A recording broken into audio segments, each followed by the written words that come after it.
manusia, bukan yang dipikirkan oleh Allah. Artinya ada di sana pikiran Allah. Nah, pertanyaannya, mengapa dia harus mati? Itu sebabnya bukan karena perbuatan kita bisa beroleh keselamatan, tapi kepada iman dari perbuatan Allah. Jadi seorang yang percaya kepada Allah akan melihat apa itu perbuatan Allah. Kira-kira gitu, Bang. Oke, baik. Jadi narasi yang dibangun menarik. Akan tetapi saya melihat ada rantai terputus. Ada rantai terputus dan kemudian masing-masing simpul rantai ini menggambarkan satu keadaan yang berbeda. Yesus mengatakan apa, lalu setelah dia dikatakan datang kepada Paulus, seketika ajaran itu berubah. Bangsa Yahudi tegar tengkuk. Izinkan saya mengatakan, bangsa ini sebagian besar mereka itu zalim. Justru karena kezaliman mereka, justru karena ketegaran tengkuk mereka, lahirlah agama Kristen. Salam satu Tuhan.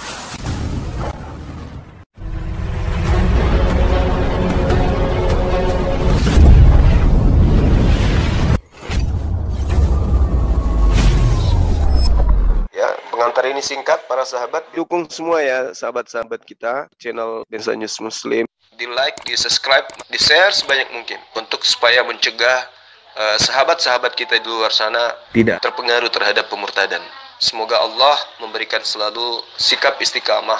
Salam satu Tuhan, Allahu Akbar. Bukti kuatnya kemudian terpapar bagi kita yang belajar Bible dan belajar Quran. Apa itu? Adanya oknum yang kemudian mengaku bertemu dengan Yesus. Saya ulang, adanya oknum yang mengaku bertemu dengan Yesus. Ini titik cikal bakal munculnya agama Kristen. Maka perlu diselidiki. Kita membutuhkan pakar-pakar dari Kristen. Kita membutuhkan para cendekiawan Bible yang mampu menunjukkan secara akurat bahwa yang datang kepada Paulus yang mengaku akulah Yesus orang Nazaret yang kau aniaya, itu betul-betul adalah Yesus anak Maria.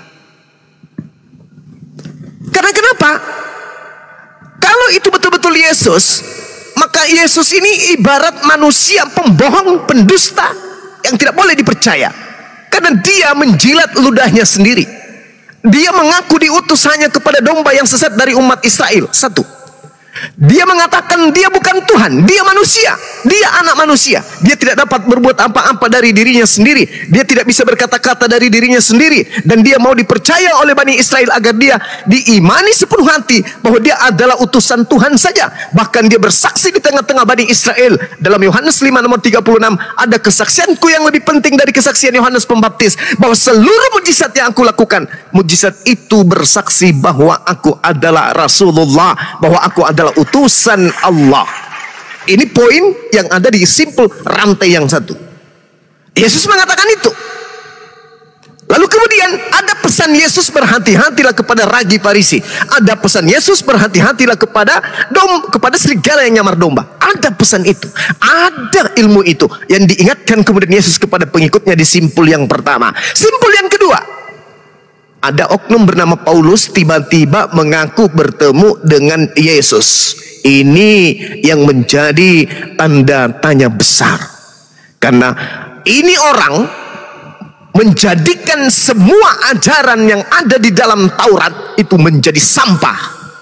Ingat pengakuan saudara Obed, saudaraku yang saya kasihi. Anda mengatakan bahwa Taurat itu hanya untuk Bani Israel. Kita salaman, kita rangkulan untuk itu. Tapi Anda coba lihat, teliti lagi pengakuan Paulus. Di dalam Galatia 3 nomor 13, ada yang tertulis yang aneh, yang mungkin orang-orang Kristen awam nggak paham. Apa yang dikatakan di situ? Kristus telah mati untuk kita. Ada kata kita. Untuk apa Yesus Kristus mati? Untuk kemudian menebus kutuk hukum Taurat.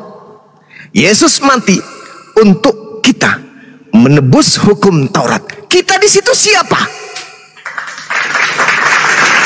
Kita di situ sudah pasti Bani Israel. bukan orang Kristen, karena Taurat itu hanya untuk Bani Israel. Jadi ketika Yesus mati untuk menebus kutuk hukum Taurat, maka Yesus mati untuk menebus kutuk Taurat untuk yang punya. Indonesia punya undang-undang. Ketika undang-undang dasar atau Pancasila dirombak, dihilangkan, dihapuskan, ditebus dengan undang-undang baru, maka itu berlaku hanya untuk rakyat Indonesia, tidak berlaku untuk bangsa Malaysia, tidak berlaku untuk bangsa Filipina. Ketika Yesus mati di atas tiang salib, menebus Taurat, menghapuskan Taurat, membatalkan Taurat, menggenapi Taurat, maka Yesus membatalkan itu semua hanya untuk sang pemilik. Kristen kenapa berasa? Kenapa Kristen yang merasa? Jadi kematian Yesus murni. Kalau memang dia digantung di atas pohon, maka dia murni mati untuk Bani Israel saja. Tak ada hubungannya dengan di luar Israel. Tak ada hubungannya. Karena ternyata kematiannya itu untuk menebus Taurat.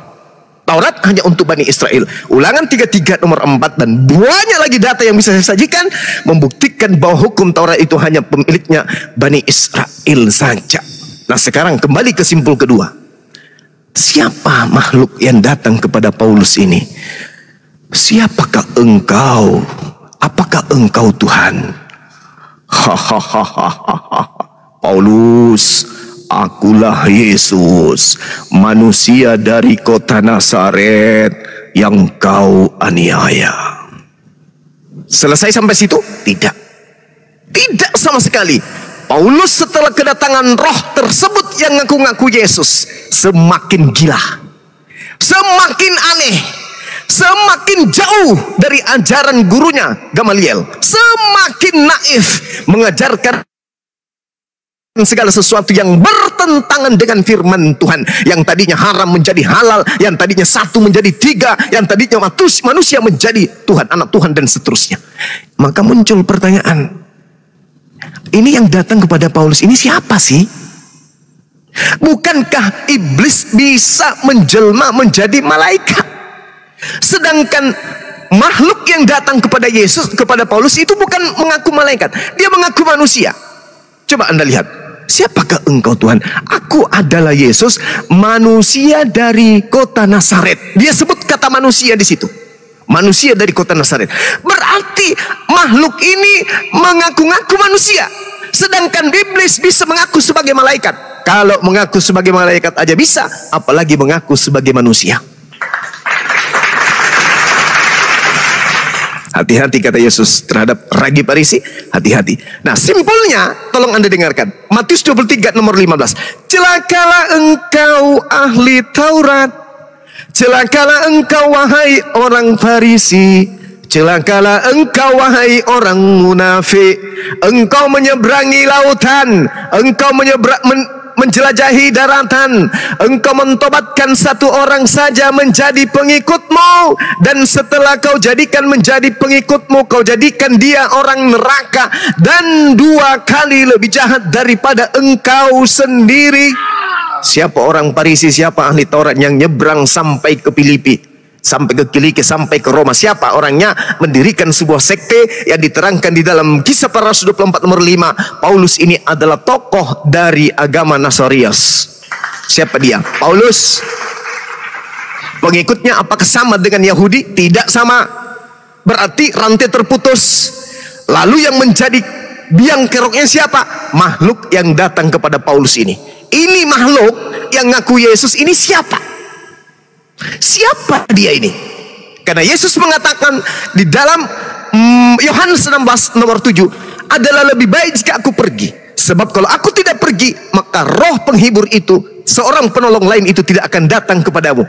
Menurut Yesus, yang datang setelah dia adalah seorang penolong lain, bukan sosok roh yang datang bersuara mengaku Yesus. Karena Yesus mengatakan di dalam Matius 24 nomor 27 26, camkanlah aku telah mengatakannya terlebih dahulu kepadamu. Jika ada manusia yang mengaku bertemu dengan aku di padang gurun, atau mengaku dengan bertemu aku di dalam bilik, jangan kau percaya, sebab kedatanganku nanti yang kedua kalinya ditandai dengan cahaya yang berkilat dari timur sampai ke barat. Berarti yang datang kepada Paulus bukan Yesus. Izinkan saya 30 detik membuktikan bahwa yang datang kepada Paulus bukan Yesus. Anda baca Kisah Para Rasul 1 nomor 11. Apa kata Yesus? Apa di sana narasi yang dibangun hasil penyelidikan Lukas? Dikatakan bahwasanya, kenapa kamu termangu? Yesus yang kau lihat naik ke langit itu akan datang kembali ke dunia dengan cara seperti dia terangkat ke bumi. Apa artinya? Kedatangan Yesus nanti setelah Yesus terangkat ke langit itu turun dengan jasadnya, bukan turun hanya dengan suara. Maka yang datang kepada Paulus, demi Allah, itu bukan Yesus, tetapi makhluk halus atau makhluk gaib. Demikian sementara, silakan. Terima kasih Bang. Cuma ini Bang Fandi nggak tidur ini kan, Bang Fandi kan di atas ya? Enggak, dia lagi bikin kapurung dia, Bang. Iya. Nah, saya maksudnya tertarik sekali dengan maksudnya Abang mengutip itu. Ya, saya senangnya itu karena kutipan itu memang itu tertulis, tetapi persoalannya memang seperti tadi, terkadang yang tertulis itu bisa menggambarkan hal lain gitu. Contoh gini.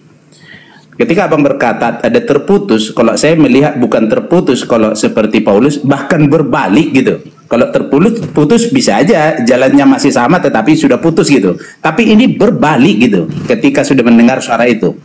Apa yang dialami dia, apa yang dikerjakan dia, itu sebenarnya lebih menunjukkan apa yang terjadi terhadap dirinya. Jadi maka dikatakan nanti iman itu bekerja. Iman itu bukan sesuatu yang diam. Nah, iman itu ditunjukkan dari apa yang dikerjakan. Inilah yang dialami oleh Paulus. Apakah mereka pelayan Kristus? Aku berkata seperti orang gila. Aku lebih lagi. Aku lebih banyak berjerih lelah, lebih sering di penjara, didera di luar batas, kerap kali dalam bahaya maut. 5 kali aku disesah orang-orang Yahudi, setiap kali 40 kurang 1 pukulan. 3 kali aku didera, 1 kali aku dilempari dengan batu, 3 kali mengalami karam kapal, sehari semalam terkatung-katung di tengah laut. Dia tidak perlu menuliskan bahwa dia pernah digigit ular berbisa. Artinya, penderitaan ini semua dialaminya demi berita yang didengarnya. Nah, itu lebih menunjukkan iman. Tadi dia, sebagai orang terpelajar, sebagai orang yang diangkat sebagai pemimpin di antara mereka orang Farisi. Karena ketika Stefanus dibunuh, semua mereka yang lempari batu itu menaruh jubah mereka di kaki Paulus. Dan mulai dari situ dia meminta surat kepada pemimpin agama untuk mengejar orang-orang ini yang Abang bilang sebagai sekte tadi. Kepada orang Farisi dikatakan, kamu mentobatkan satu orang menjadi pengikutmu, artinya pengikut Yahudi, bukan seperti Paulus. Justru Paulus tidak, justru dia ditolak oleh agama Yahudi. Nah, artinya perkataan itu tidak tepat, walaupun Abang ambil dengan tepat kata-katanya, tetapi penempatan yang tidak tepat. Lalu Abang katakan, setuju juga tadi bahwa hukum Taurat itu kepada orang Yahudi. Lalu ketika Yesus katakan dia mati untuk menebus dari kutuk hukum Taurat, berarti dia untuk orang itu benar. Karena memang yang memiliki hukum Taurat orang Yahudi, itu hanya menunjukkan bahwa semua manusia sudah berdosa. Itu sudah dikunci. Bahwa semua di luar Yahudi orang berdosa, itu sudah dikatakan. Dan mereka yang dianggap umat Allah ternyata orang berdosa juga. Nah, masalahnya bagaimana sekarang? Kalau orang Yahudi orang berdosa, di luar Yahudi orang berdosa, apa yang harus terjadi? Nah, inilah konsep keselamatan. Sebenarnya konsep keselamatan itu terjadi karena manusia harusnya binasa oleh hukuman karena dosa itu. Karena itu ketetapan Allah, yang berdosa binasa gitu. Nah, dorongan kasihlah yang melakukan ini sehingga ada jalan. Nah, itulah tadi janji kepada Abraham, oleh keturunanmu semua bangsa mendapat berkat. Di sanalah bagian yang Abang katakan itu tadi, penganut-penganut yang dinamakan di Antioquia itu sebagai orang Kristen. Nah, kalau saya sekarang memang Bang Juma tidak melihat ini sebagai agama, tetapi melihat ini sebagai janji Allah yang sudah dinyatakan kepada semua umat, baik orang Yahudi, baik di luar Yahudi, agar semua memiliki kesempatan yang sama datang kepada Allah. Nah, inilah justru berita yang dikerjakan oleh Paulus dengan seluruh penderitanya tadi. Jadi semua tindakan yang dilakukan Paulus menunjukkan iman yang diperolehnya. Siapa yang datang itu kepada dia? Yang datang itu dan diimani dia berakibat kepada Paulus meninggalkan seluruh kemegahan dunia dan mengambil penderitaan itu. Dan dia katakan, di dalam kelemahanlah menjadi nyata kuasa Allah. Jadi perkataan dia ini, dia yang sebagai bangsa yang dijajah oleh Roma, tetapi dia berbicara sampai ke raja-raja, termasuk kepada Kaisar di Roma, termasuk kepada Raja Bernike. Mengapa orang-orang jajahan ini berani berkata tentang itu? Itu dorongan karena iman. Kira-kira gitu Bang Juma. Oke, baik. Jadi kita belum sampai kepada pengetahuan yang datang kepada Paulus ini adalah Yesus. Karena kapan yang datang kepada Yesus ini adalah Yesus, maka Kisah Para Rasul 1 nomor 11 gugur, Matius 24 nomor 15 sampai nomor 27 gugur. Nah, kita masuk ke dalam pembahasan terkait dengan angkatan jahat yang dikatakan oleh Paulus Yesus di dalam Matius 12. Jadi apa yang saya bahas ini, saudara-saudara Kristenku yang saya kasihi, itu adalah cakupan dari Al-Quran saya yang mengatakan dengan sangat jelas kepada kami umat Islam, iyad'una min dunihi illa inatha wa iyad'una illa syaitanan marida. Yang mereka sembah selain Allah itu tidak lain hanyalah inasan berhala, dan mereka tidak lain hanyalah menyembah setan yang durhaka. Itu ada di dalam Al-Quranul Karim. Innama ta'buduna min dunillah awthana wa takhluquna ifkal. Sesungguhnya yang kamu sembah selain Allah hanyalah berhala-berhala. Nah, izinkan saya untuk membuktikan Al-Quran saya dengan menyatakan ini terlebih dahulu. Artinya ketika saya menjelaskan tentang Bible, itu saya sedang menguraikan isi Al-Quran. Karena Al-Quran saya membahas tentang keadaan Bible, keadaan Yesus, dan keadaan saudara-saudara Kristen. Kita lihat di dalam Matius 12, nomor 38 sampai nomor 40. Pada waktu itu berkatalah beberapa ahli Taurat dan orang Farisi kepada Yesus, "Guru, kami ingin melihat suatu tanda daripadamu." Tetapi jawabnya kepada mereka, angkatan yang jahat dan tidak setia ini. Angkatan tidak setia maksudnya orang yang tidak setia kepada Yesus, orang yang tidak setia kepada Taurat, orang yang tidak setia kepada firman Tuhan yang datang kepada para nabi. Menuntut suatu tanda, tetapi mereka kemudian tidak akan diberikan tanda selain tanda Yunus. Sebab seperti Yunus tinggal dalam perut ikan 3 hari 3 malam, demikian juga anak manusia akan tinggal di dalam rahim bumi 3 hari 3 malam. Berarti tanda untuk angkatan jahat adalah bangkitnya anak manusia dari kubur. Saya ulang, angkatan jahat dan angkatan tidak setia ini minta satu tanda, dan tidak akan diberikan satu tanda sedikit pun kecuali satu, yaitu anak manusia 3 hari 3 malam di perut bumi. Setelah itu keluar dari perut bumi, berarti bangkit. Siapa kemudian yang mengimani ini? Nah, kita lihat data selanjutnya, satu perikop di Matius 12 itu mengatakan, apabila roh jahat keluar dari manusia. Nah, ini angkatan jahat ini. Apabila roh jahat keluar dari manusia, lalu ia mengembara ke tempat-tempat yang tandus mencari pemberhentian, tetapi ia tidak mendapatkan. Artinya roh jahat ini keluar dari manusia, artinya manusia tadi ini melakukan pembinasaan yang keji. Ini terjadi kepada Paulus, membunuh murid-murid Yesus, menyesah murid-murid Yesus, lalu bertobat. Artinya roh jahat keluar, bertobatlah dia. Nah, setelah bertobat apa yang terjadi? Iblisnya keluar, lalu berkata iblis ini, kata Yesus, aku akan kembali ke orang tersebut yang telah kutinggalkan. Maka pergilah roh jahat ini mendapati orang tersebut yang sudah bertobat. Orang ini benar-benar bertobat, bersih, tersapu, dan rapi teratur. Ketika menemukan orang ini, ya, karena iblisnya tadi ke padang yang tandus, ingat, jalan ke Damsik itu adalah padang yang tandus. Ingat itu. Jadi kemudian iblisnya ke jalan tandus tidak menemukan pemberhentian. Iblisnya kembali kepada oknum yang tadi. Maka ia pergi mendapati rumah kosong, maksudnya orang yang bertobat tadi. Lalu ia datang dan keluar mengajak 7 roh jahat lainnya yang jauh lebih jahat daripadanya. Dan mereka masuk dan berdiam di situ. Berdiam di orang yang tadinya sudah bertaubat. Apa kata Yesus? Maka akhirnya keadaan orang itu lebih buruk daripada keadaannya semula. Kata Yesus, demikian juga akan terjadi atas angkatan jahat ini. Mohon maaf, angkatan jahat dan angkatan tidak setia itu kerasukan 8 roh jahat di dalam tubuhnya. Pertanyaan saya, roh apa yang datang kepada Paulus mengaku Yesus?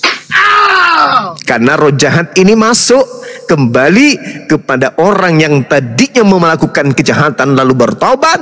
Dia masuk dan orang itu semakin jahat. Kalau tadi dia hanya membunuh manusia, begitu roh jahat, 8 roh jahat masuk ke dalam tubuhnya, dia malah menghilangkan keesaan Tuhan. Dia menghilangkan hukum-hukum Tuhan. Bahkan berani mengatakan hukum Tuhan itu adalah sampah. Bahkan berani mengatakan hukum kekal perjanjian Tuhan itu adalah tidak membawa kepada kehidupan. Contoh, di dalam Kejadian 17 nomor 14, apa kata Elohim? Barang siapa yang tidak bersunat, maka dia akan dibunuh, dia akan dilenyapkan dari sebangsanya, sebab dia telah membatalkan hukum perjanjian kekalku. Paulus dengan mudahnya mengatakan di Galatia 5 nomor 2, barang siapa yang bersunat, maka Yesus Kristus tidak berguna baginya. Bertentangan tidak dengan pernyataan Tuhan? Bertentangan. Makanya Yesus mengatakan di dalam Yohanes 8 nomor 44, iblislah yang menjadi bapakmu dan kamu mau melakukan keinginan-keinginan bapakmu. Dan itu dipraktikkan kemudian oleh orang Kristen. Saudara-saudara Kristenku mau melakukan dan mempraktikkan semuanya apa yang diinginkan oleh Paulus. Sekali lagi, kalau Anda mengatakan Paulus bertobat, Paulus begini dan begono, ingat dalam Matius 24 Yesus mengatakan bahwa penyesat itu mampu melakukan mujizat-mujizat, mampu melakukan tipu daya, mampu melakukan tipu muslihat dan kesaksian-kesaksian palsu. Jadi jangan heran kalau seorang Paulus kemudian oleh ajaran pagan, penganut ajaran pagan, pernah hampir melantiknya menjadi Tuhan, menjadi dewa Hermes, dikarenakan kehebatan Paulus melakukan mujizat-mujizat. Dan Yesus mengatakan nabi palsu mampu melakukan mujizat-mujizat dan kekuatan-kekuatan supaya mereka kemudian bisa menyesatkan orang-orang pilihan. Jadi jangan heran. Nah sekarang belum terjawab, roh apa yang datang kepada Paulus yang mengaku Yesus? Apakah itu Yesus beneran? Kalau Yesus beneran tolong kasih bukti. Tapi kalau itu bukan Yesus beneran, berarti benerlah apa yang dikatakan oleh Yesus dalam Matius 12 tentang angkatan jahat. Angkatan jahat dan angkatan tidak setia. Ibrani 6 nomor 1, marilah kita meninggalkan hukum-hukum pertama, yaitu hukum Taurat, menuju kepada hukum yang dibuat oleh manusia, yaitu hukum yang dibuat oleh Paulus. Makanya Yesus mengatakan iblislah yang menjadi bapakmu. Hari ini kita melihat saudara-saudara Kristen, bapak mana yang mengajarkan orang Kristen menyembah kepada Yesus? Bapak Elohim atau Bapak Paulus? Bapak Elohim atau Bapak Paulus? Saya ulang, Bapak Paulus atau Bapak Elohim yang mengajarkan orang Kristen kemudian makan babi, tidak bersunat, ibadah minggu, dan menyembah anak Maria. Disitulah jawabannya dan keselamatan bagi orang-orang berakal untuk menerima penjelasan saya. Demikian. Ya, makasih Bang Juma sudah memaparkan itu. Ya, tadi roh yang mana kan itu pertanyaan tadi yang belum terjawab ya. Jadi memang sudah dikatakan hukum itu ketika tidak mendatangkan kesempurnaan atau tidak mendatangkan hidup, maka dia tidak berguna lagi ketika yang mendatangkan kesempurnaan itu datang gitu. Artinya oleh pekerjaan melakukan hukum Taurat tidak ada orang yang dibenarkan. Justru oleh hukum Taurat itu, pelanggaran orang Yahudi makin nyata karena apa yang ditulis tetapi mereka langgar itu membuat rupa pelanggaran itu menjadi nyata. Artinya menjadi nyata sekarang bahwa semua orang telah di bawah hukuman dosa. Nah, itu sebabnya roh yang tadi abang katakan, yang mana yang datang. Nah, ini yang menjadi pendapat Paulus. Tetapi pertama dulu, Paulus melakukan pembunuhan itu karena dia melihat begitulah cara beribadah atau membela ajaran hukum Taurat. Jadi jangan dikira bahwa Paulus itu seperti orang jahat biasa, bukan. Tetapi karena kecintaan kepada hukum Taurat, dia melakukan itu. Hanya dia menyadari sekarang tanpa pengertian. Penting di sana pengertian. Bukan hanya maksudnya mengetahui info, tetapi pengertian terhadap info yang didapat. Nah, roh yang mana yang datang itu? Ini pendapat Paulus. Menurut pendapatku, Allah memberikan kepada kami para rasul tempat yang paling rendah, sama seperti orang-orang telah dijatuhi hukuman mati, sebab kami telah menjadi tontonan bagi dunia, bagi malaikat-malaikat dan bagi manusia. Kami bodoh oleh karena Kristus, tetapi kamu arif dalam Kristus. Kami lemah, tetapi kamu kuat. Kamu mulia, tetapi kami hina. Sampai pada saat ini kami lapar, haus, telanjang, dipukul, dan hidup mengembara. Kami melakukan pekerjaan tangan yang berat. Kalau kami dimaki, kami memberkati. Kalau kami dianiaya, kami sabar. Kalau kami difitnah, kami tetap menjawab dengan ramah. Kami telah menjadi sama dengan sampah dunia, sama dengan kotoran dari segala sesuatu sampai pada saat ini. Jadi roh yang datang itu mengakibatkan Paulus rela menerima itu. Apa yang menjadi kerelaan di sana? Karena dia sudah katakan, di dalam kelemahanlah kuasa Allah itu nyata bagi dia. Ini kan belum didapat sampai akhirnya nanti Paulus mati. Terus apa gunanya iman itu? Ternyata mengapa iman itu tetap ada? Karena dia ada pengharapan. Pengharapan yang begitu kuat itulah yang mendorong dia melakukan seluruh pekerjaan kasih itu.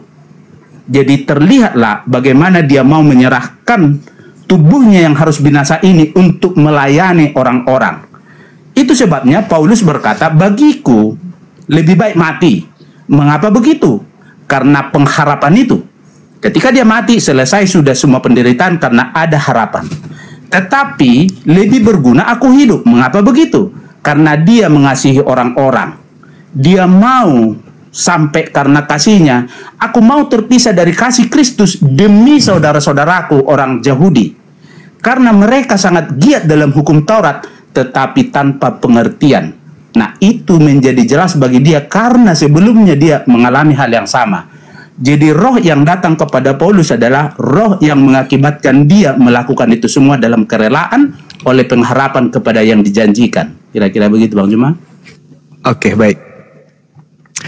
Jadi sekali lagi ya, sahabat-sahabat Muslim dan rekan-rekan yang saya kasihi dari umat Kristiani, saya membaca di dalam Kisah Para Rasul 9. Di situ diterangkan kemudian Kisah Para Rasul 9 nomor 7.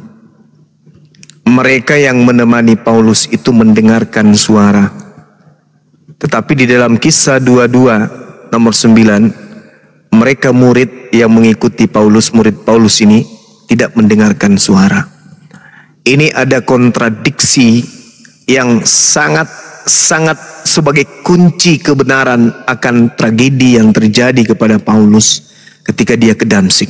Saya ulang sekali lagi. Di dalam Kisah Para Rasul 9 nomor 7, maka termangu-mangulah teman-teman seperjalanan Paulus karena mereka memang mendengar suara, tetapi tidak melihat seorang pun. Berarti orang-orang ini menurut Kisah Pewarta 9 mendengarkan suara.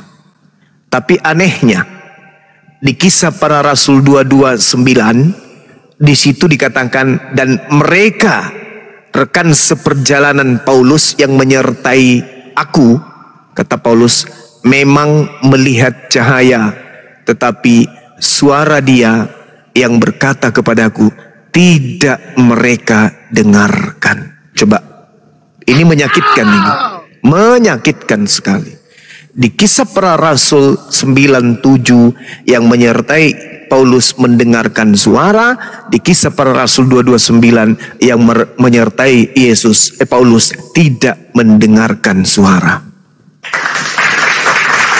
Ini menyakitkan bagi orang yang mengedepankan akal dan ilmu dalam memeluk agama.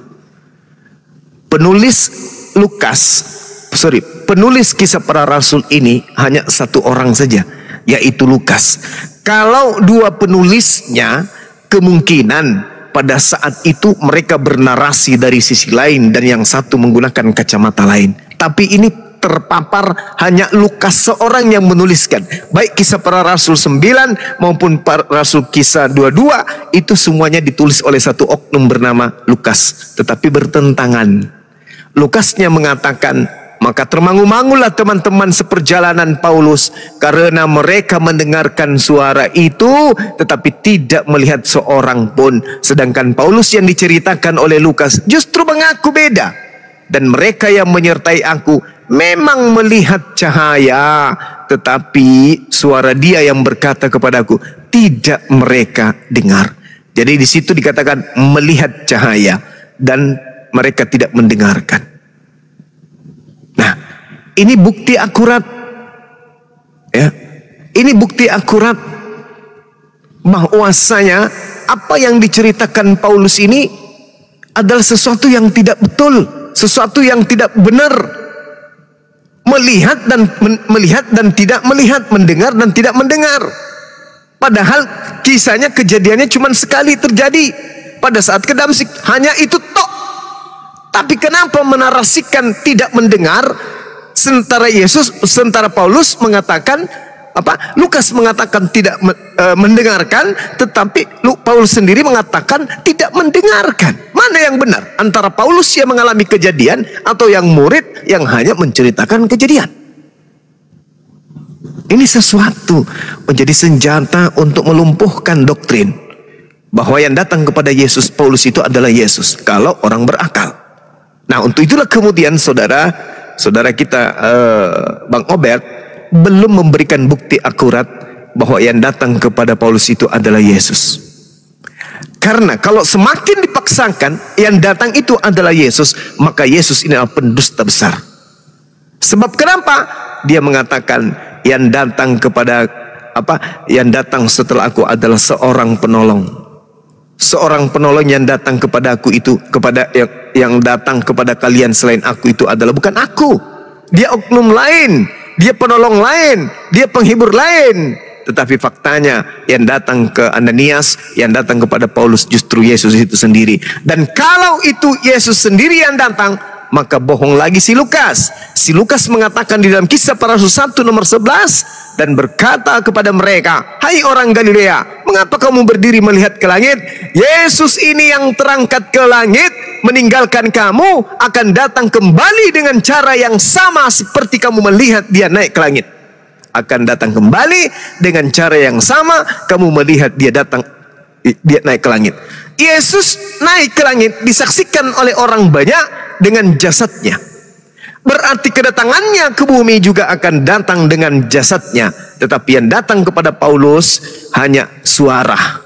Pertanyaannya, benarkah suara itu adalah suara Yesus? Kalau itu suara Yesus, kenapa ajarannya kemudian bertentangan dengan ajaran yang asli ketika dia dalam bentuk manusia?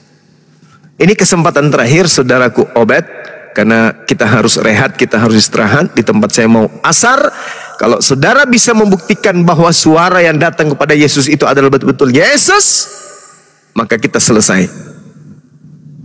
Saya akan mengucapkan permohonan maaf yang sebesar-besarnya kepada Kristen secara live, bahwa saya telah salah mengatakan bahwa yang datang kepada Paulus itu bukanlah Yesus. Kalau ada bukti bahwa yang datang itu adalah Yesus. Sebab bagaimana mungkin kita mengatakan itu adalah Yesus hanya dengan mengaku akulah Yesus? Siapapun bisa mengaku dengan suara itu. Siapapun. Siapapun bisa, iblis bisa. Jangankan kemudian kepada Paulus, kepada Yesus aja iblis obok-obok, apalagi kalau cuman Paulus. Dan Anda boleh membaca Kisah Para Rasul 16, nomor 16 sampai nomor 18, bagaimana iblis memproklamirkan bahwa Paulus itu adalah rasul. Berarti kuat indikasi yang datang kepada Paulus ini adalah iblis. Demikian sementara, silakan. Terima kasih Bang Juma. Di sana udah hampir jam 3 ya. Makasih Bang. Iya. Pertama dulu terima kasih untuk diskusi yang baik ini dan juga atas semua apa yang sudah dibacakan tadi. Yang saya lihat seperti ini, bahwa ketika mengedepankan akal, memang itu tadi beragama seperti tadi, memang Bible mencatatkan begini. Yang hikmat dunia, maksudnya akal pikiran dunia ini di hadapan Allah itu sebagai kebodohan, karena sudah dibuat premisnya pikiran Allah itu, hikmat Allah itu setinggi langit di atas bumi. Artinya di sana ada hikmat Allah, ada pikiran Allah, ada hikmat manusia. Nah, dikatakan juga dalam hikmatnya manusia ini tidak akan bisa mengenal Allah, tetapi hikmat Allah lah yang menyatakan bagaimana nanti mereka itu mengerti. Nah, itu tadi roh yang Abang sebutkan ketika tadi berbicara tentang yang dikatakan Yesus nanti penghibur itu, tetapi mungkin harus lebih dipertimbangkan lagi, karena Abang berkata itu tadi seorang gitu. Di sana dikatakan penolong yang lain. Nah, apa pekerjaan penolong itu? Sebenarnya kalau diikuti di ayat 8 dikatakan begini. Ketika dia datang penolong itu, maka dia akan menginsafkan. Maksudnya membuat orang sadar akan dosa, akan kebenaran, akan penghakiman. Ada 3 yang dikerjakan oleh penghibur yang akan datang yang dijanjikan itu, yaitu menginsafkan dunia akan dosa, kebenaran, penghakiman. Akan dosa karena mereka tetap tidak percaya kepada berita Injil, akan kebenaran karena Kristus harus naik ke surga, akan penghakiman bahwa penguasa dunia ini di bawah penghukuman. Nah, itu yang dituliskan di sana. Nah, lalu roh mana yang datang tadi? Saya seperti tadi mengungkapkan, bukan menjawab secara langsung, tetapi lebih pada mengungkapkan bukti-bukti yang terjadi kepada Paulus, apa yang dikerjakannya. Karena bagi saya, Bang Zuma, pekerjaan yang dilakukan itu dengan seluruh penderitaan yang dialaminya, bahkan dia sampai mati, itu menunjukkan kekuatan apa yang terjadi terhadap dia. Roh apa yang dapat terjadi begitu. Kenapa roh itu begitu kuat padanya sehingga melakukan itu semua? Nah, itu sebabnya ini yang dia katakan. Sebab itu oleh roh itu, mengerti Paulus menyatakan ini. Sebab itu, sama seperti dosa telah masuk ke dalam dunia oleh satu orang, dan oleh dosa itu juga maut, demikianlah maut itu telah menjalar kepada semua orang, karena semua orang telah berbuat dosa. Sebab sebelum hukum Taurat ada, telah ada dosa di dunia, tetapi dosa tidak diperhitungkan kalau tidak ada hukum Taurat. Sungguh pun demikian, maut telah berkuasa dari zaman Adam sampai kepada zaman Musa, juga atas mereka yang tidak berbuat dosa dengan cara yang sama, seperti yang telah dibuat oleh Adam, yang adalah gambaran dari Dia yang akan datang. Tetapi karunia Allah tidaklah sama dengan pelanggaran Adam. Sebab jika karena pelanggaran satu orang, semua orang telah jatuh ke dalam kuasa maut, jauh lebih besar lagi kasih karunia Allah dan karunia-Nya yang dilimpahkannya atas semua orang karena satu orang, yaitu Yesus Kristus.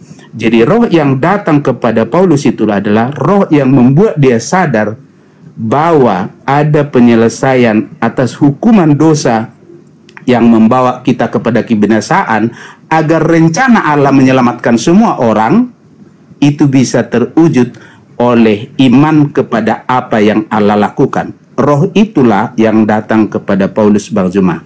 Makasih Bang Zuma, mungkin sampai sedemikian yang bisa saya sampaikan. Makasih untuk diskusi yang baik juga Bang Fandi dan juga semua bapak-bapak yang bersama. Iya, baik. Jadi sampai sesi ini kemudian kita belum ada bukti ya bahwa roh yang datang kemudian kepada Paulus ini adalah Yesus itu sendiri, sehingga ketika kita belum mengetahui roh ini siapa, saya rasa tidak perlu kemudian kita membahas ajaran-ajaran Paulus. Kalau belum kita tahu bahwa yang datang itu adalah Yesus beneran atau itu adalah justru iblis, maka sebaik apapun ajaran yang kemudian di kuping kita terkait yang disebutkan oleh Paulus di 13 bukunya, itu justru akan membawa orang kepada kesesatan. Sebelum kita membuktikan bahwa itu adalah Yesus, maka percuma kemudian kita membahas isi suratnya Paulus. Karena kenapa? Ya, kita belum tahu itu Yesus atau itu iblis. Sebab Yesus mengatakan di dalam Matius 7, ya, camkanlah terlebih dahulu, aku sudah mengatakannya kepadamu, apabila ada orang berkata bertemu dengan aku di padang gurun, bertemu dengan aku di dalam bilik, jangan kau percaya, sebab kedatanganku yang kedua ditandai dengan cahaya seperti kilat yang menyambar dari timur sampai ke barat. Ini Yesus sudah pesan.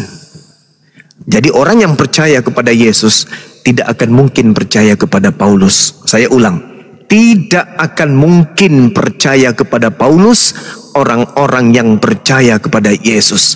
Sebab Yesus mengatakan, apabila ada orang yang mengaku bertemu denganku, jangan kau percaya, sebab kedatanganku nanti ditandai dengan cahaya yang mengkilat, yang berkilau dari timur sampai ke barat. Jadi kalau Anda sahabat-sahabat Muslim atau teman-teman Kristen percaya kepada Yesus, mustahil percaya kepada Paulus. Kalau kita percaya kepada Yesus, mustahil orang itu murtad dari Islam dengan mengaku bertemu dengan Yesus. Saya ke Mekah melihat Yesus, saya tahajud melihat Yesus, saya mendengar azan melihat Yesus. Itu bullshit. Sebab Yesus mengatakan, kedatanganku yang kedua nanti ditandai dengan cahaya yang bersinar dari timur sampai ke barat. Lalu apa poinnya kemudian roh ini masuk kepada Paulus? Roh ini menginginkan agar orang-orang lemah akal menyembah manusia yang digantung terkutuk di atas pohon. Dan itu terjadi. Artinya roh ini berhasil menuntun manusia untuk meninggalkan ajaran Tuhan yang diajarkan oleh Yesus, yang diajarkan oleh Nabi Musa kepada Bani Israel, dan yang diajarkan oleh Tuhan kepada baginda Rasulullah Muhammad SAW. Dengan catatan penting, roh ini berhasil menjadikan keturunan Adam terbagi dua. Ada yang Muslim, ada yang kafir, ada yang taat, ada yang ingkar. Coba perlihatkan diri Anda kemudian. Apakah Anda orang taat? Apa yang Anda taatin? Ke gereja bukan perintah Nabi, menyembah Yesus bukan perintah Nabi, makan babi bukan perintah Nabi, mengharapkan kemudian keselamatan dengan tidak bersunat bukan perintah Nabi. Lalu apa yang kita inginkan, yang Anda inginkan, yang saudara inginkan dengan mengikuti roh yang datang kepada Paulus? Toh endingnya di dalam Matius 7 nomor 22 nomor 23, Yesus mengusir orang-orang yang mengikuti roh yang datang kepada Paulus. Karena roh itulah yang mengajarkan orang Kristen memanggil Yesus Tuhan, Tuhan, Tuhan, Tuhan, Tuhan, bernubuat pakai nama Yesus, mengusir setan pakai nama Yesus, bermujizat pakai nama Yesus. Tapi endingnya apa kata Yesus? Aku tidak mengenal kalian, kalian semua adalah pembuat kejahatan, enyahlah daripadaku, engkau semua adalah pembuat kejahatan. Pembuat kejahatan dalam Matius 13 nomor 50 dilemparkan ke dalam api neraka. Jadi ending mengikuti roh yang datang kepada Paulus mengaku Yesus itu apa? Keselamatan apa? Gak ada. Kata Yesus di dalam Matius 17 nomor 3, begitu dia noise, maka muncul Matius 17 nomor 3 dan Matius 17 nomor 3 mengatakan, hidup kekal itu, surga itu bisa kamu peroleh dengan cara mengimani dia satu-satunya Tuhan yang benar dan mengimani aku sebagai utusannya. Yohanes 17 nomor 3 itu konsep keselamatan bagi pengikut Yesus. Tapi ternyata rempong ketika mengikuti roh yang datang kepada Paulus. Sebab harus minum darah, harus makan daging, harus bla bla bla bla bla bla, tidak makan ini makan ini dan makan itu. Itu rempong sekali. Dengan demikian, ya, saya akhiri dialog ini. Saya menunggu saudara-saudara Kristen cendekiawan dari Kristen yang mampu kemudian menguraikan bahwa roh yang datang kepada Paulus itu adalah betul-betul Yesus. Demikian. Bang, ada satu saya ingin menanggapi.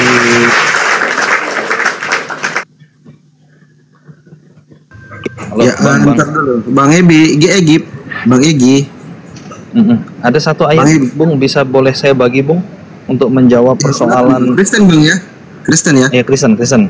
Ya, Bang Andi atau Ustaz Sugi, silakan. Bang Zuma mau sholat dulu.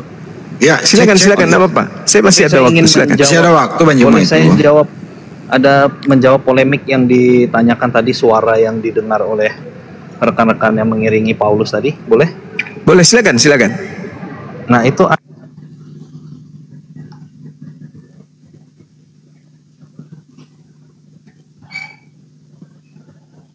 Bang, jangan tenggelam, Bang. Suaranya kehilangan suara kita.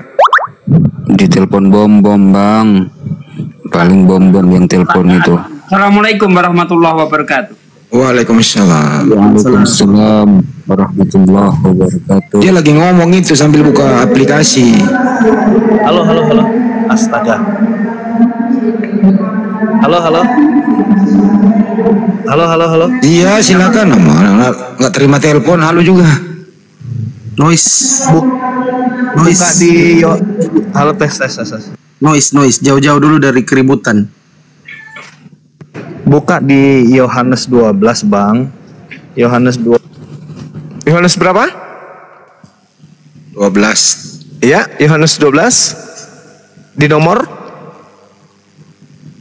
Nggak kedengeran, orang lagi buka aplikasi lagi dia. 24 paling. Nomor berapa? 2829. 28. Yohanes 12 2829. Oh ya, Oke. Oke.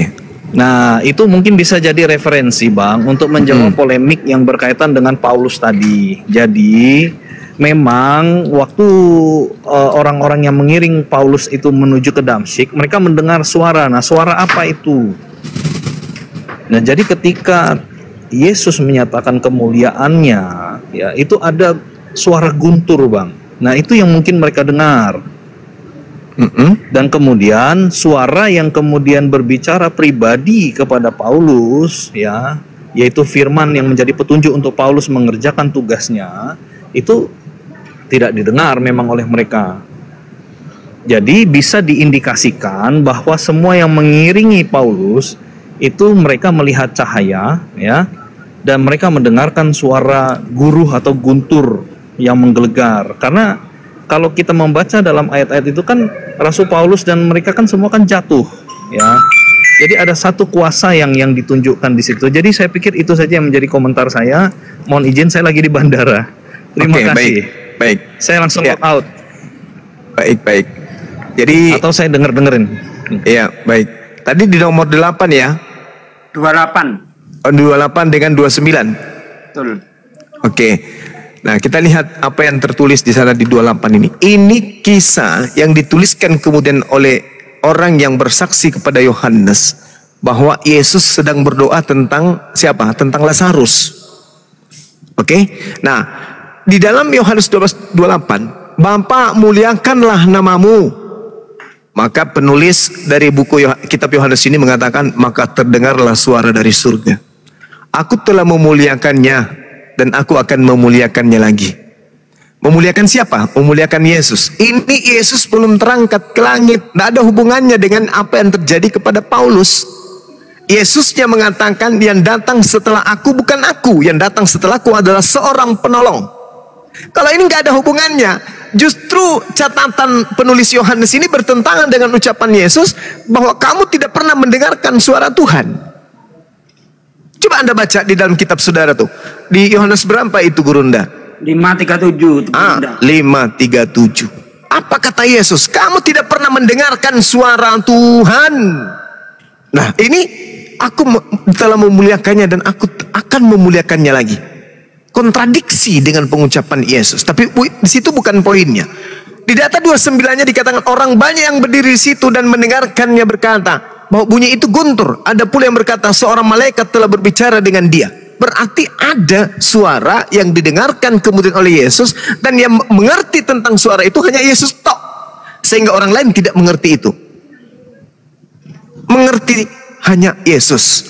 Makanya yang lain mengatakan ini suara guntur. Seorang malaikat telah berbicara dengan dia. Sebagian juga mengatakan bahwa ada malaikat yang berbicara dengan dia. Artinya tidak ada hubungannya dengan yang terjadi kepada Paulus. Gak ada hubungannya, nggak ada. Bukan, Bang. Boleh saya menanggapi lah? Ya, silakan. Jadi gini, maksud saya itu saya hanya ingin mengajak kepada logika kita, akal ya, kalau akalnya kita itu begini loh Bang. Tuhan itu kan maha kuasa.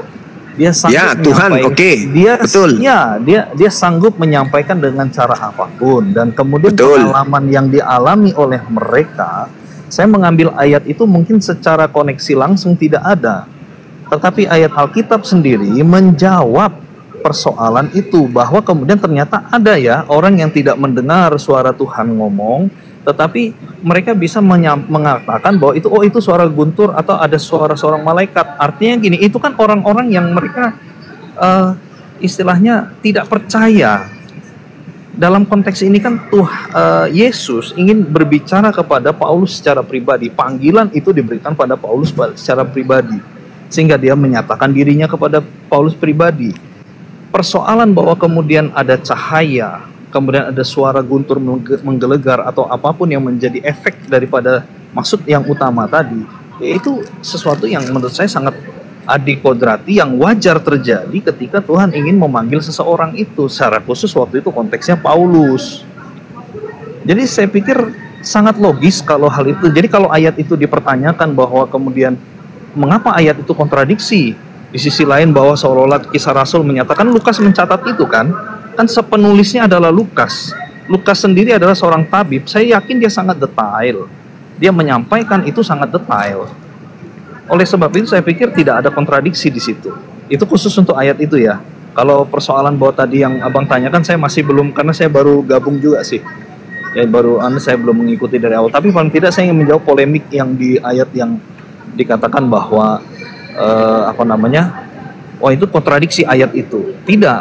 Antara Kisah Rasul, peristiwa di mana terjadinya Lukas berapa ya, Kisah Rasul berapa tadi?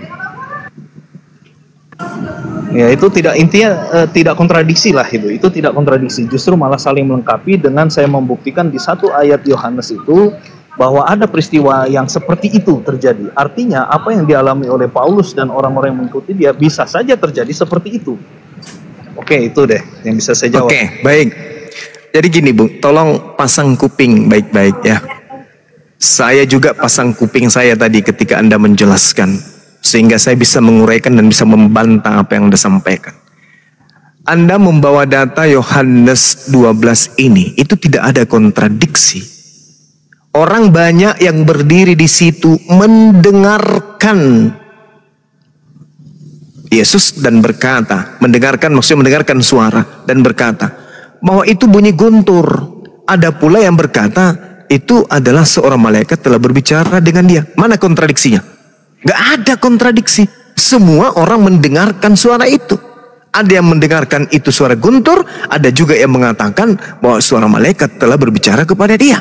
Kontradiksinya di mana? Mereka sama-sama mendengar. Sama sekali tidak ada kontradiksi di situ.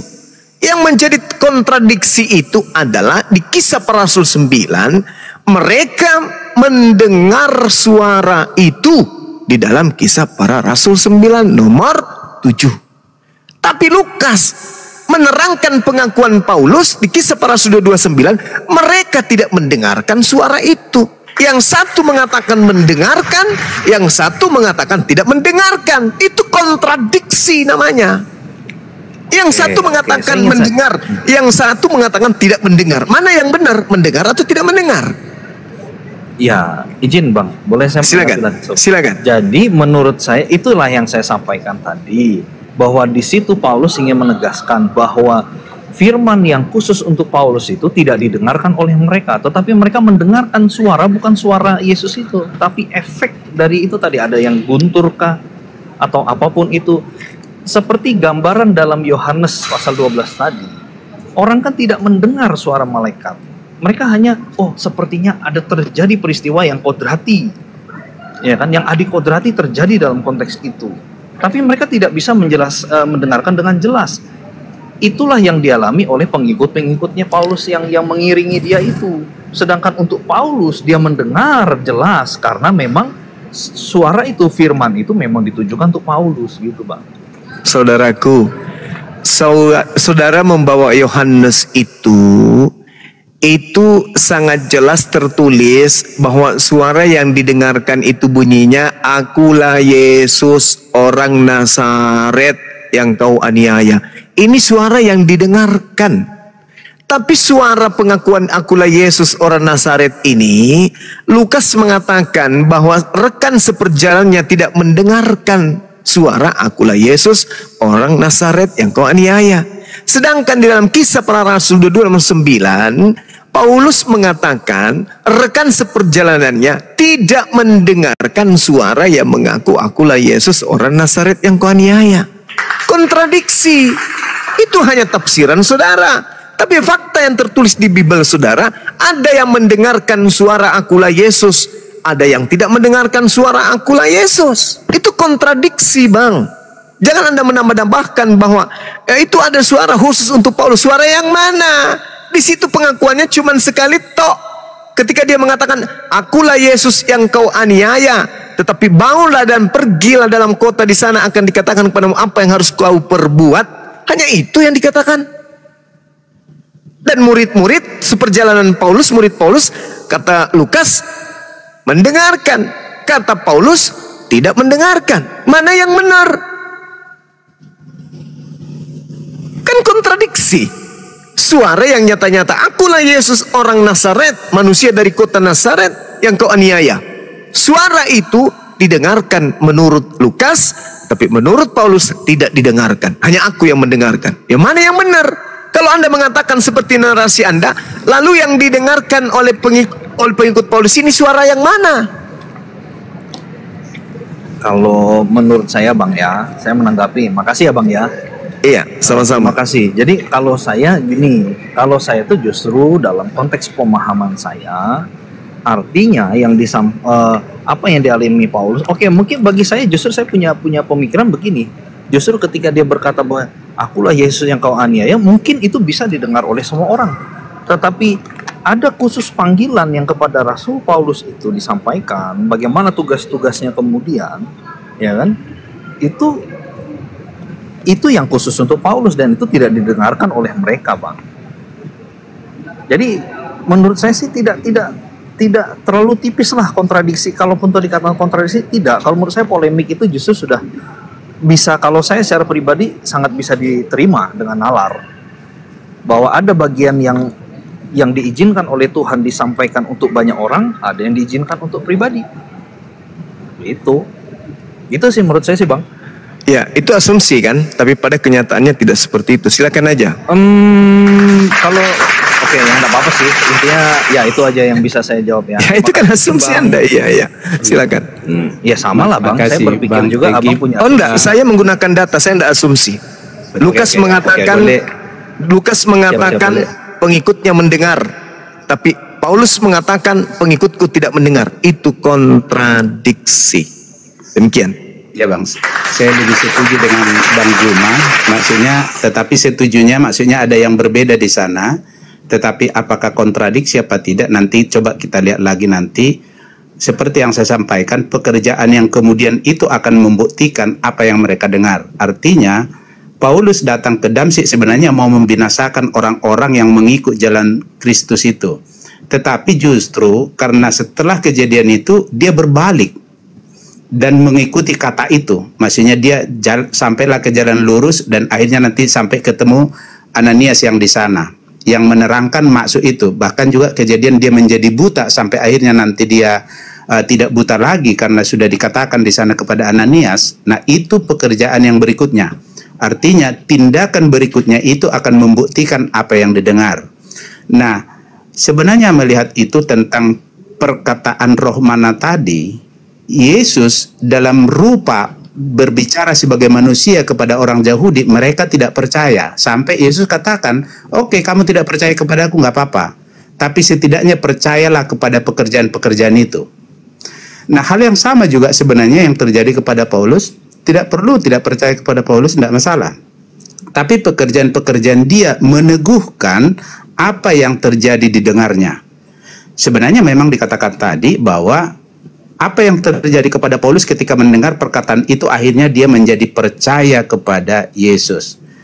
Yesus katakan di Yohanes 14 ayat 12 dikatakan begini, Barang siapa percaya kepadaku, dia akan melakukan pekerjaan-pekerjaan yang aku lakukan, bahkan pekerjaan yang lebih besar, sebab aku pergi kepada Bapa.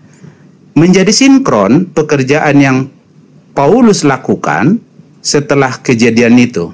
Jadi sekali lagi saya setuju dengan Bang Zuma, ada beberapa di situ yang seperti, maksudnya Paulus berkata, memang mereka tidak mendengarkan suara itu, hanya aku, mereka hanya melihat Guntur dan yang lain. Ya, maksudnya Lukas berkata mereka mendengar suara itu. Nah, ada berbeda di sana, saya sangat setuju. Tetapi apakah kontradiksi? Mungkin ini yang harus diteliti. Karena pekerjaan yang dilakukan kemudian itu akan meneguhkan atau menguatkan atau menjadi bukti atas apa yang didengarnya. Kira-kira gitu Bang Zuma. Makasih sudah sekali lagi untuk diskusi yang baik ini Bang Zuma. Makasih sama-sama Bang Fandi juga. Iya. Oke.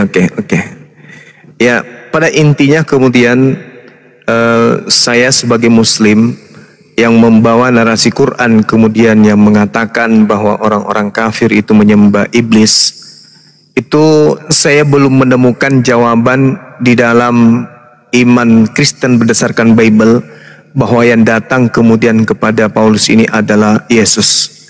Mengenai mendengarkan suara atau tidak mendengarkan suara itu bukanlah persoalan, tetapi itu adalah perenungan bagi orang-orang yang berakal. Al-Quran mengatakan iyad'una min dunihi illa inatha wa iyad'una illa syaitanan marida. Yang mereka sembah selain Allah itu hanyalah berhala, dan mereka tidak lain hanya menyembah setan yang durhaka. Artinya Al-Quran saya memberikan pedoman bahwa yang Anda sembah itu adalah iblis.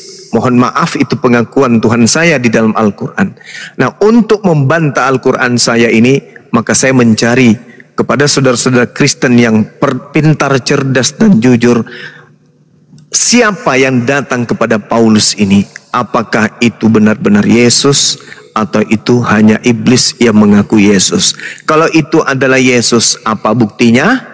Kalau itu adalah Yesus, kenapa bertentangan dengan Yohanes 16 nomor 7?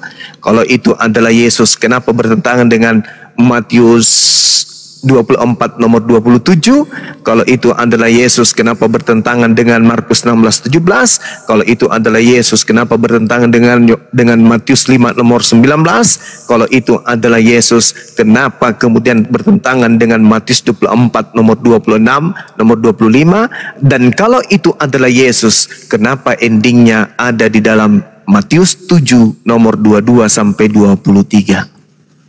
Dan kalau itu adalah Yesus, berarti Yesus adalah pembohong yang besar. Nah, tapi kalau saudara ternyata mampu membuktikan bahwa yang datang kepada Paulus itu benar-benar Yesus, silakan. Saya akan berhenti menjadi apologet Islam dan disaksikan oleh banyak orang. Tapi kalau tidak, maka saya akan selalu menggaungkan Al-Quranul Karim. Iyad'una min dunihi illa inatha wa iyad'una illa syaitanan marida. Wa kanal kafiru ala rabbihi zahira. Dan adalah orang-orang kafir pembantu-pembantu setan di dalam mendurhakai Tuhan. Wa ikhwanuhum yamudunahum fil gayyi thumma la yukasirun. Orang-orang kafir adalah saudara-saudara setan dan saling bahu-membahu, saling membantu satu sama lain untuk menyesatkan manusia, dan mereka tidak akan henti-hentinya menyesatkan manusia. Dengan cara apa? Menyesatkan, mengajak orang masuk ke agamanya lalu menyembah kepada makhluk roh yang mereka katakan sebagai sebutan teos, atau kalau di Indonesia kan adalah dewa. Saya kira begitu sahabat. Mohon maaf ketika ada kata-kata atau kalimat yang menyakitkan.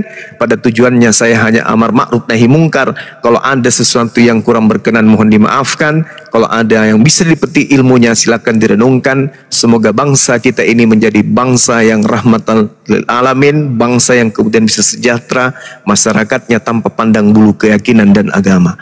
Demikian, subhanakallahumma bihamdi asyhadu an la ilaha illa anta astaghfiruka wa atubu ilai. Salam tauhid, salam satu Tuhan. Jayalah Islamku, jayalah Indonesia kita. Assalamualaikum warahmatullahi wabarakatuh, dan semangat sore. Waalaikumsalam warahmatullahi wabarakatuh. Sebelum turun, mohon maaf Pak Bang Fandi, karena kemarin saya dengarkan Abang sakit, semoga Abang lekas sembuh. Dan karena itu sudah ada di Komal, saya pernah dengar dalam pembicaraan, saya waktu itu ada di situ. Jadi Bang Juma, semoga penyakitnya segera sembuh Bang. Dan berharap juga mana tahu satu waktu juga bisa bertemu dalam makan palu basah dengan Bang Pandi ini. Betul dengan buah telurnya. betul. Saya ingin ketemu. Makasih, Bang. Saya silakan dikontak aja saya Bang. Kalau misalnya mau jumpa kita diskusi. Jangan pergi dulu Bang. Silakan. Izin Bang, jangan pergi dulu. Sebagai penonton yang setia dari tadi, kalau boleh saya menyimak bahwa antara Paulus dan Yesus ini memang sewaktu di muka bumi nggak pernah ketemu, tapi mungkin hidup sejaman. Ternyata survei membuktikan memang Paulus ini sangat-sangat kejam waktu dia ada di muka bumi. Waktu masih bernama Saulus, murid-murid dibantai, murid-murid dibunuh. Bahkan tadi yang topik yang dibawa oleh Bang Juma, misinya saja ke Damsyik itu masih ingin pergi membunuh. Misinya pergi ke Damsyik itu masih ingin membunuh, menganiaya murid-murid. Di manakah engkau berada gitu. Jadi dia berjalan ke sana gitu. Terus kemudian ya itu tadi terdengarlah suara yang aneh kan gitu.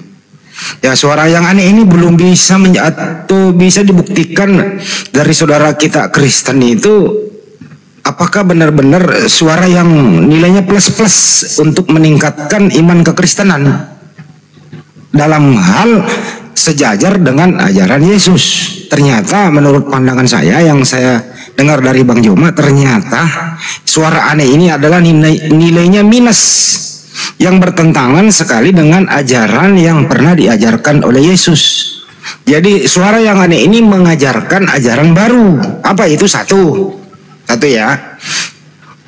Suara aneh ini mengajarkan Yesus harus difitnah.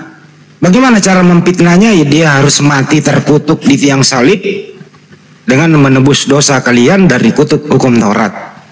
Yang kedua, Yesus difitnah dihidupkan kembali menjadi Tuhan sebagaimana Roma 14:9. Kemudian sesudah itu jadilah dia Tuhan. Jadilah Paulus menjadi apostolos yang menjual lagi nama Yesus. Yesuslah yang mengutus dia menjadi apostolos. Kemudian mengajarlah ke seluruh dunia setelah berubah menjadi namanya Paulus. Apa ini ajarannya? Yang membunuh akal sehat manusia. Karena apa yang telah diajarkan Yesus Mesias waktu hidup 100% sangat bertentangan dengan ajaran Paulus. Yesus mengajarkan satu Tuhan, Paulus memberikan data-datanya kepada konsili bahwa Yesus ini sudah menjadi Tuhan, harus setara dengan Tuhan. Itu kesimpulan yang saya dengar.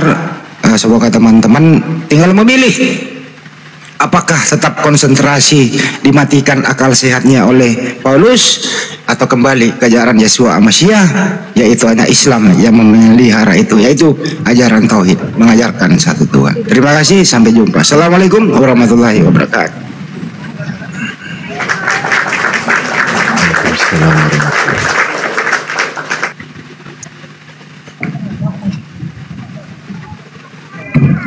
Bang Obed, ini masih jalan kah ini? Tutup kah? Iya, saya mendengar aja Bang Egit. Ya, salam kenal Bang Egit. Salam Bang. Salam Bang. Bang, ini diskusinya tutup kah? Harumnya masih buka kah? Ya terusin aja Bang kalau mau. Saya masih sanggup, masih seger-segernya saya ini Bang. Oh, segernya Bang Handi itu. Ya dilanjut aja. Ada juga Ustaz Ali gitu loh. Bang Obed, aku mau follow menyapa para guru, Bang Handi, host dan semua yang muslim.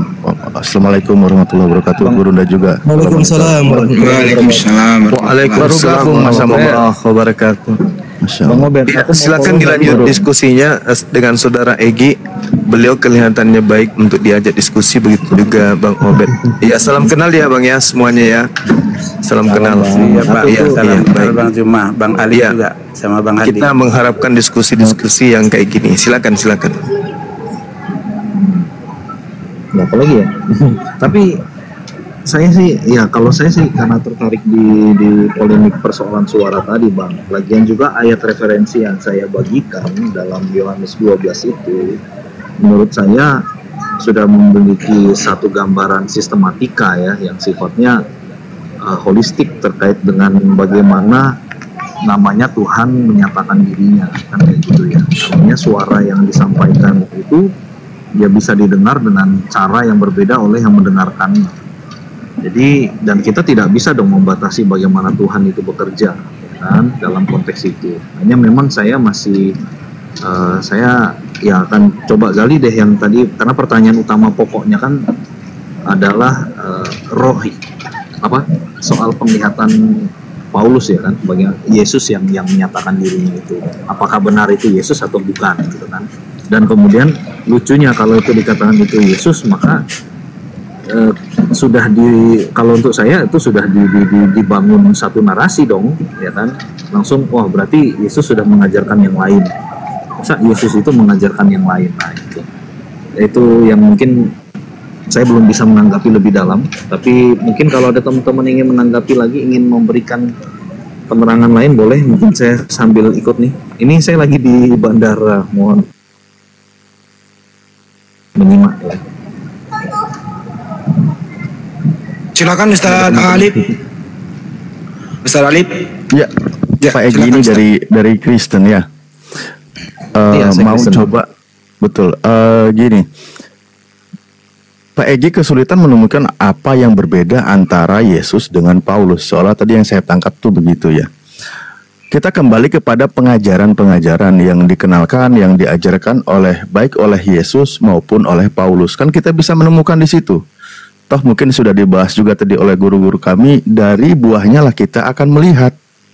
Sesuai di Matius 7. Makanya kalau kita baca, kalau kita lihat beberapa pernyataan-pernyataan dari Paulus, kenapa justru sangat bertolak belakang dengan apa yang diajarkan oleh Yesus.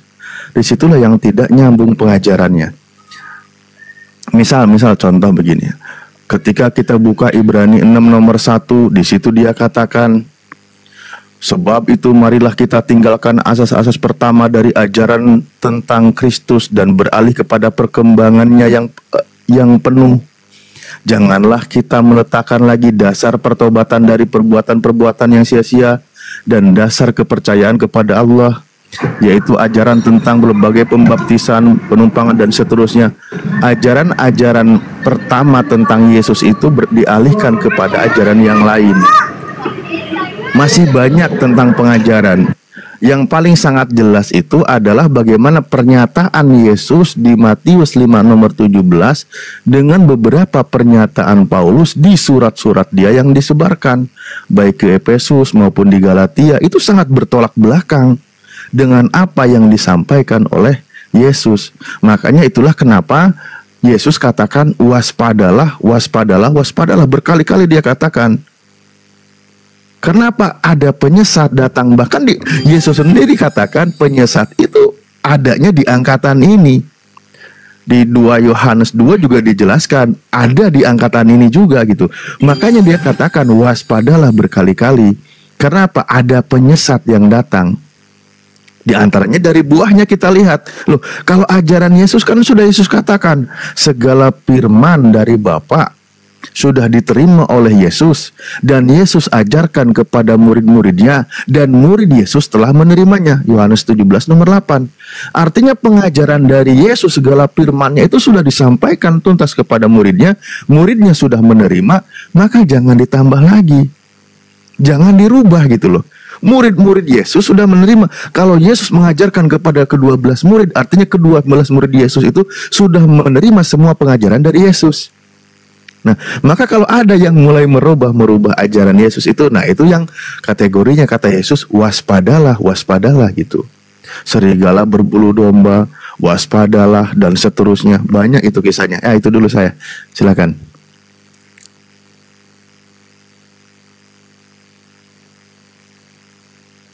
Silakan Bang, ditanggapi Bang.